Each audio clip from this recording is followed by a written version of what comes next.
As a makeup ஆர்டிஸ்ட்டாக நம்ம பண்ணுற makeup மட்டும் நல்லா இருந்தால் போதுமா? ஹைஜீன் இல்லைனா அது கிளைண்ட்க்கு எவ்வளோ ரிஸ்க்குன்னு தெரியுங்களா? ஆஸ் அ ப்ரொஃபஷனல் மேக்கப் ஆர்டிஸ்ட்டாக நம்ம ஃபாலோ பண்ண வேண்டிய சில ஹைஜீன் ரூல்ஸ் பற்றி பார்க்கலாங்களா? ஃபர்ஸ்ட் அண்ட் ஃபார்மோஸ்ட்டாக நம்ம கிளைண்ட் பிளேஸ்க்கு கேரி பண்ண வேண்டிய ஒரு விஷயம் ஹேண்ட் சானிடைசர். நம்ம மேக்கப் ஸ்டார்ட் பண்ணுறதுக்கு முன்னாடி நம்மளோட ஹேண்ட்ஸை நல்லா சானிடைஸ் பண்ணிவிட்டு அதுக்கப்புறமா நம்மளோட ஒர்க்கை ஸ்டார்ட் பண்ணலாம். அடுத்து ரொம்ப இம்பார்ட்டண்ட்டான ஒரு விஷயம் வந்து பார்த்தீங்கன்னா யூசிங் மேக்கப் பேலட் அண்ட் ஸ்பேட்டுலா.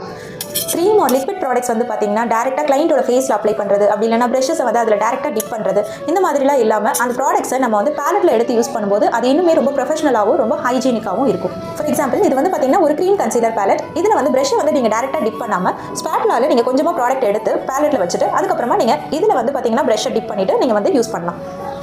அதே மாதிரி லிக்விட் கன்சீலர்ஸுமே வந்து பார்த்தீங்கன்னா இந்த வான்ஸ் வந்து பார்த்தீங்கன்னா டேரெக்டாக கிளைண்ட்டோட ஸ்கின்ல யூஸ் பண்ணாமல் பேலட்டில் நீங்கள் கொஞ்சமாக இந்த ப்ராடக்ட் எடுத்துட்டு அதுக்கப்புறமா நீங்கள் யூஸ் பண்ணலாம்.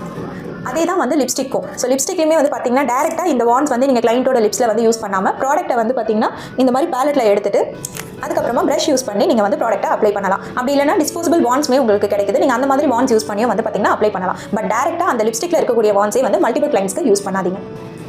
அடுத்தது வந்து பார்த்தீங்கன்னா மேக்கப் ப்ரஷஸ். ஸோ ஒவ்வொரு ஈவெண்ட்டும் கம்ப்ளீட் பண்ணதுக்கப்புறம் கண்டிப்பாக ப்ரஷஸை வந்து ப்ராப்பராக க்ளீன் பண்ணிவிட்டு அதுக்கப்புறமா நெக்ஸ்ட் கிளைண்ட்க்கு வந்து யூஸ் பண்ணுங்கள். இந்த ப்ரஷஸை வந்து எப்படி க்ளீன் பண்ணுறது அப்படின்றத டீட்டெயிலாக நான் நெக்ஸ்ட் வீடியோவில் போஸ்ட் பண்ணுறேன்.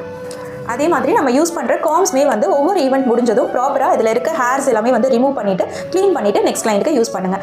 ஸோ இந்த மாதிரி காம்ஸ்லாம் வந்து பார்த்தீங்கன்னா ஹேர்ஸ் ரிமூவ் பண்ணிவிட்டு நீங்கள் நல்லா வாட்டரில் வாஷ் பண்ணிக்கலாம். ஷாம்பு அந்த மாதிரி யூஸ் பண்ணி நீங்கள் வாஷ் பண்ணிக்கலாம். அதே இந்த மாதிரி காம்ஸ் வந்து பார்த்தீங்கன்னா நீங்கள் வாட்டரில் வாஷ் பண்ணிங்கன்னா வாட்டர் வந்து இது உள்ளலாம் வந்து போயிடும். ஸோ அதுக்கு வந்து பார்த்தீங்கன்னா நீங்கள் சானிடைசர் ஸ்ப்ரேஸ் மாதிரி பண்ணிவிட்டு வைப்ஸ் வச்சு இதை நல்லா க்ளீன் பண்ணிடலாம். அதே மாதிரி கிளைண்ட் பிளேஸ்க்கு டிஷ்யூஸ் கண்டிப்பாக வந்து கேரி பண்ணுங்கள்.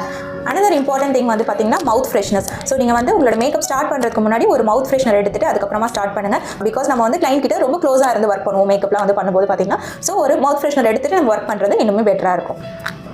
இதே தான் வந்து பார்த்தீங்கன்னா பர்ஃப்யூம்ஸ் அண்ட் பாடி ஸ்ப்ரேஸ்க்கும் இது வந்து பார்த்தீங்கன்னா நீங்கள் கம்ப்ளீட்டாக யூஸ் பண்ணாமையும் இருக்காதீங்க. அதே மாதிரி ஸ்ட்ராங்கான ஃப்ராக்ரன்ஸ் இருக்கக்கூடிய பர்ஃப்யூம்ஸ் ஆர் பாடி ஸ்ப்ரேஸையும் கொஞ்சம் வந்து அவாய்ட் பண்ணிக்கோங்க. ஏன்னா சில கிளைண்ட்ஸ்க்கு வந்து அந்த ஸ்மெல் வந்து ரொம்ப சஃபகேட்டிங்காக இருக்கும், இல்லை வந்து பிடிக்காது. ஸோ நீங்கள் வந்து பார்த்தீங்கன்னா ஒரு மைல்டு ஃப்ரேக்ரன்ஸ் இருக்க மாதிரியான பாடி ஸ்ப்ரேஸ் ஆர் பர்ஃப்யூம்ஸ் வந்து நீங்கள் யூஸ் பண்ணிக்கலாம். இந்த வீடியோவில் நம்ம பார்த்த ஹைஜீன் டிப்ஸ் உங்களுக்கு யூஸ்ஃபுல்லாக இருந்ததுன்னா இந்த வீடியோ லைக் பண்ணுங்கள். நான் ஏதாவது பாயிண்ட்ஸ் மிஸ் பண்ணியிருந்தேன்னா மறக்காம கமெண்ட்ல சொல்லுங்கள். நீங்கள் மெயினாக மேக்கப் ஆர்டிஸ்டாக இருக்கீங்கன்னா